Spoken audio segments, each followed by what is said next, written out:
नमस्ते बच्चों। आज हम बात करेंगे वाणी विकास में कुछ जो तकलीफ़ें आती है या हम कह सकते हैं जो संकट होते हैं उनके बारे में। Hazards in speech development. बालकों में भाषा विकास एक लंबी और जटिल प्रक्रिया है जिसमें 3 से 4 वर्ष की अवस्था तक तो ये पता ही नहीं चल पाता कि बच्चे में कोई वाणी दोष है या नहीं है, क्योंकि 4 वर्ष की अवस्था तक सभी बच्चों में कुछ न कुछ दोष पाए जाते हैं। परंतु इस अवस्था तक वाणी दोष को सुधारना भी अति आवश्यक हो जाता है, अन्यथा ये जो भी वाणी दोष हैं किसी भी प्रकार का है वो फिर स्थायी हो जाता है अगर समय पर उसका उपचार न किया जाए तो। बच्चा प्रारंभ में दूसरों के द्वारा बोली गई भाषा को सबसे पहले तो समझता है, उसका आकलन करता है और फिर अनुकरण के द्वारा उसको बोलने का प्रयास करता है। इसलिए बालक कई शब्दों को तो बोल ही नहीं पाता है या बोलते समय कई बार तुतलाता है, हकलाता है इत्यादि। इस तरह से बालकों में भाषा से संबंधित बहुत सारी तकलीफ़ें हम देख सकते हैं। बहुत सारे हम इनको दोष भी कह सकते हैं, वाणी विकार के नाम से भी हम इनको जानते हैं। अलग अलग बुक्स में अलग अलग राइटर्स के द्वारा आपको ये अलग अलग नाम से मिलेंगे, लेकिन जो वाणी विकार हैं वो सभी बच्चों में लगभग एक तरीके हैं। या हम ये कह सकते हैं कि वाणी विकास की प्रक्रिया में जो तकलीफ़ें हैं या जो विकार आते हैं वो सबके लगभग एक जैसे होते हैं। अब ये वाणी दोष या वाणी विकार कौन कौन से हैं, थोड़ा सा हम इनके बारे में विस्तार से बात करते हैं।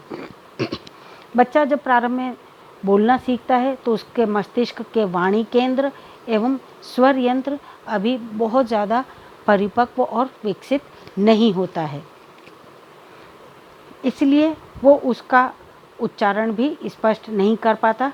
अतः उसका उच्चारण अशुद्ध और अपूर्ण तथा अस्पष्ट होता है। बोलते समय हकलाता है, तुतलाता है। ये अवस्था जो कि लगभग 4 वर्ष तक रहती है, लेकिन इसके बाद भी अगर बच्चा हकलाने या तुतलाने लगे तो फिर हम यही मानेंगे कि वो उस बच्चे में कोई वाणी दोष या वाणी विकार है, क्योंकि 3-4 वर्ष तक तो वो एक सामान्य प्रक्रिया में गिना जाता है, क्योंकि अभी तक उसके मस्तिष्क का और स्वर यंत्रों का पूर्णतया विकास नहीं हुआ है।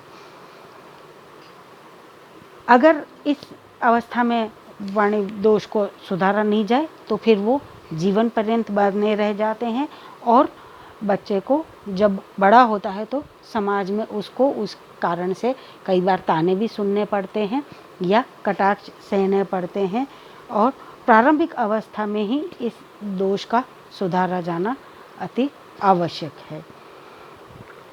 वाणी दोष से जो पीड़ित बच्चे होते हैं इनको फिर सामाजिक समायोजन में भी बहुत ज़्यादा कठिनाई होती है। उन्हें दूसरों के सामने कई बार लज्जित हो जाना पड़ता है। दूसरे बालकों से वो अपने आप को हीन समझने लगते हैं, जिससे उनका व्यक्तित्व का विकास भी कुंठित हो जाता है।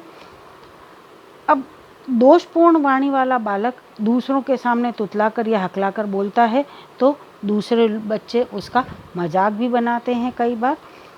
इसीलिए माता पिता, संरक्षक और शिक्षकों को चाहिए कि वो बच्चों को हमेशा शुद्ध उच्चारण करना सिखाएं। प्रारंभिक अवस्था में ध्यान देने पर इस वाणी दोष का निवारण आसानी से हो जाता है। अधिकांश लोग अशुद्ध उच्चारण को ही वाणी दोष समझ लेते हैं, लेकिन विशेष अर्थों में इसका प्रयोग अशुद्ध वाणी से संबंधित सभी प्रकार के दोष या विकारों के लिए किया जाना चाहिए। जो मुख्य रूप से इन दोषों को हम 3 हिस्सों में बांट सकते हैं। सबसे पहले उच्चारण का दोष, यानी कि जो भी बात बोली जा रही है उसमें सही अक्षर या सही शब्द का इस्तेमाल नहीं है, खास तौर से उसको उच्चारण या प्रोनंसिएशन, डिफेक्ट इन प्रोनंसिएशन कहलाता है। दूसरा होता है शब्दों के अर्थ से संबंधित दोष, कि जो भी शब्द बोला जाए उसके अर्थ बच्चे को सही पता नहीं होते कि इस शब्द का इस्तेमाल इस जगह पर किया जाना चाहिए या नहीं, या इस वाक्य में उसका प्रयोग उचित है या नहीं। उस कारण से उसका डिफेक्ट इन वर्ड मीनिंग कहलाता है ये। और तीसरा आता है वाक्य रचना में दोष, डिफेक्ट इन सेंटेंस फॉर्मेशन।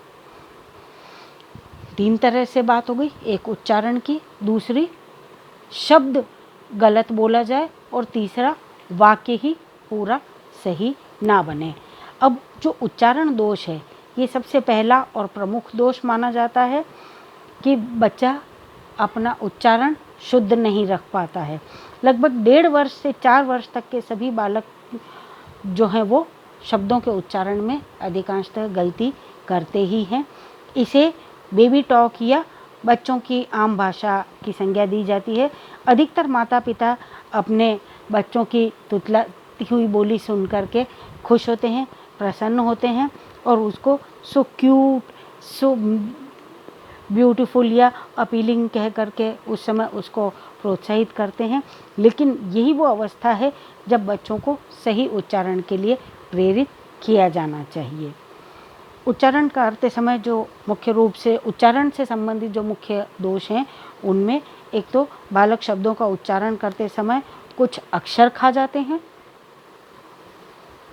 विशेषकर ऐसे शब्द जिनको बोलना कठिन होता है उनमें वो उस अक्षर को ही खा जाते हैं।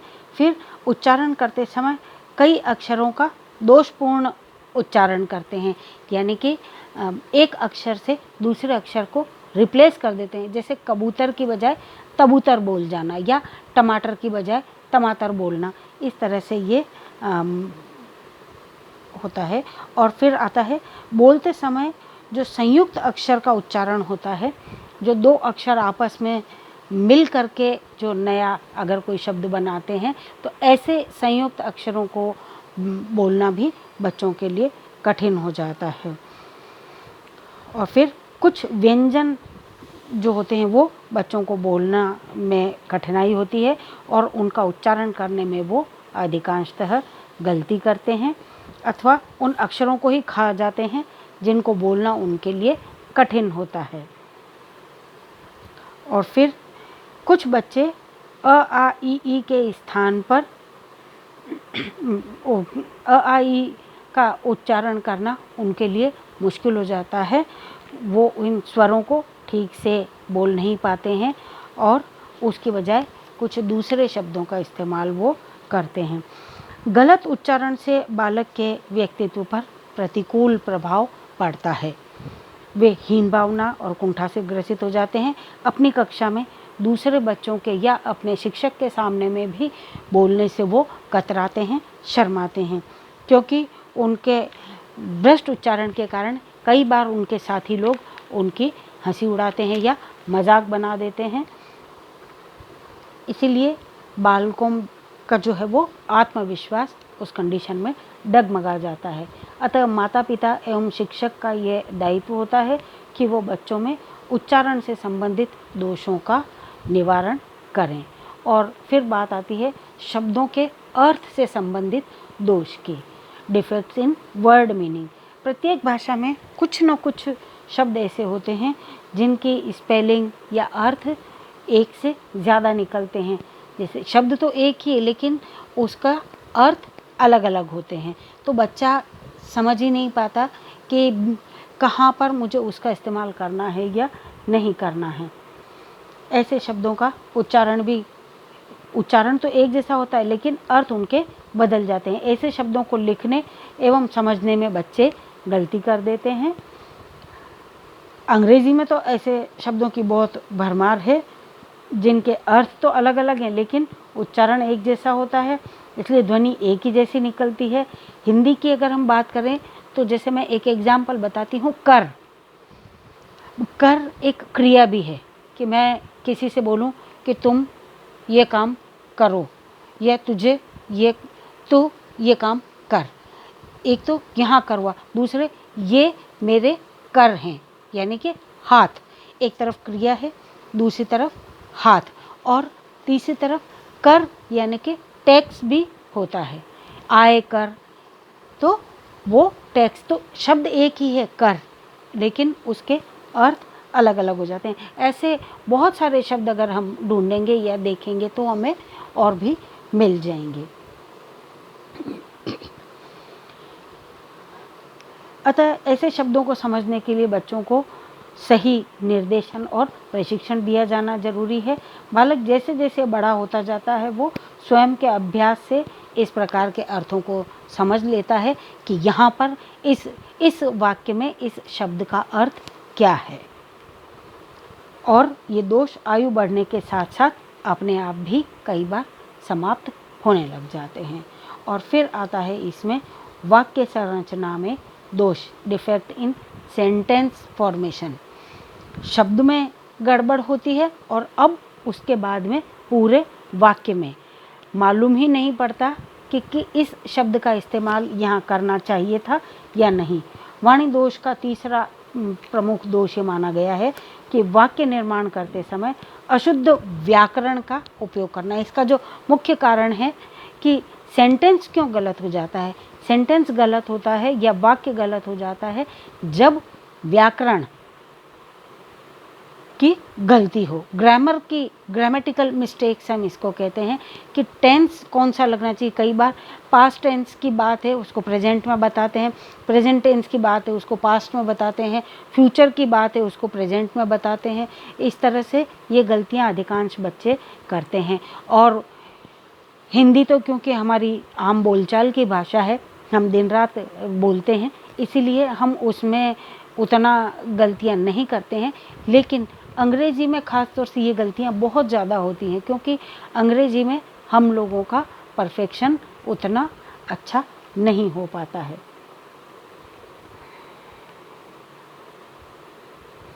बालक को ये समझ में नहीं आता है कि कहाँ एक वचन का प्रयोग करना चाहिए, कहाँ बहुवचन का प्रयोग करना चाहिए, कहाँ पर संज्ञा के शब्द आएंगे और कहाँ पर सर्वनाम का उपयोग किया जाएगा।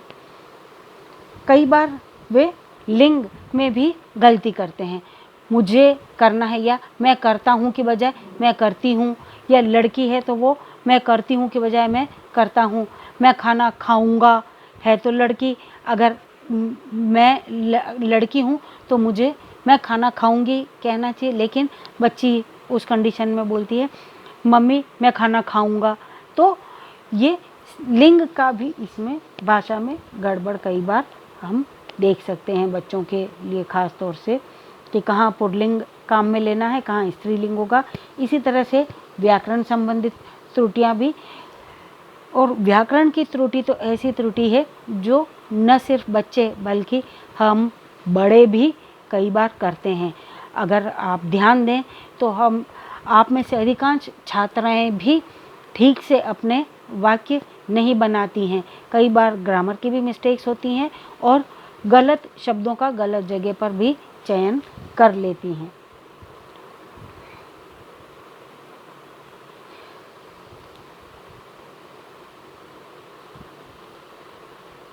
जैसे मेरे पापा शिक्षक हैं के स्थान पर बच्चे कुछ और शब्द लिख देते हैं कि मेरे पापा शिक्षक हैं की बजाय है। इस तरह से पंक्चुएशन में भी यहाँ तक कि मिस्टेक हो जाती है कि जहाँ करें लिखना होता है वहाँ करे, जहाँ हम जाते हैं लिखना होता है वहाँ जाते हैं। जैसे अभी मैंने एग्जाम्पल दिया कि मेरे पापा शिक्षक हैं की बजाय है। इस तरह से ये काफ़ी गलतियाँ इसमें हम देख सकते हैं। वाक्य संरचना में दोष का मुख्य कारण बालक का पारिवारिक एवं सामाजिक वातावरण भी जिम्मेदार होता है। बहुत से अध्ययनों में देखा गया है कि घर में माता पिता जिस तरह की वाक्य संरचना करते हैं बच्चे भी उसी चीज़ को सीखते हैं और वही गलतियां बच्चे भी दोहराते हैं। अगर माता पिता अशुद्ध वाक्य बोलते हैं तो बच्चे भी अशुद्ध वाक्य बोलने लगते हैं। इसलिए वाक्य संरचना में सुधार के लिए माता पिता को प्रारंभ से ही बच्चों को व्याकरण का ज्ञान कराना चाहिए और उनका उचित प्रयोग सिखाना चाहिए। अगर प्रारंभिक अवस्था में ही वाक्य रचना संबंधी दोष को नहीं सुधारा जाए तो ये जीवन पर्यंत उस बालक को इससे पैदा होने वाली गलतियों का सामना करना पड़ता है और वो त्रुटिपूर्ण वाक्य विन्यास करते हैं। बालक जब वाक्य संरचना में दोषपूर्ण व्याकरण का प्रयोग करते हैं तो उसके कई बुरे परिणाम देखने को मिलते हैं। इसके कारण उनका मान, स्वाभिमान इत्यादि आहत होता है और उनके व्यक्तित्व विकास पर उसका प्रभाव पड़ता है। जो मुख्य इसमें प्रभाव हैं उनमें एक तो बालक अपने विचारों, इच्छाओं, भावों को दूसरों के सामने स्पष्ट रूप से व्यक्त नहीं कर पाता है। वहीं वो दूसरे व्यक्ति के विचारों को भी शुद्ध ढंग से समझ नहीं पाता है। फलस्वरूप वो जिस समस्या का समाधान करना चाहता है उससे वो वंचित रह जाता है। इस कारण उसका चिंतन जो है वो भी दोषपूर्ण हो जाता है। और जब बालक अशुद्ध वाक्य बोलता है तो दूसरे लोग भी अपने अपने तरीके से अलग अलग उसके अर्थ निकालते हैं अपने अपने विचार से।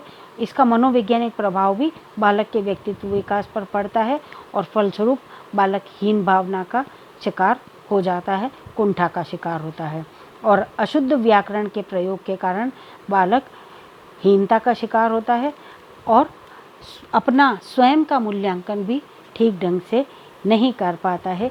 इसीलिए वाणी विकार पर पूर्ण नियंत्रण की ज़रूरत होती है। अभी हमने जो बात की है ये हमने वाणी दोष की जो जनरल कैटेगरी है उसके बारे में बात की है। अगली क्लास में हम स्पेसिफिक कौन कौन से वाणी दोष होते हैं उनके बारे में विस्तार से बात करेंगे।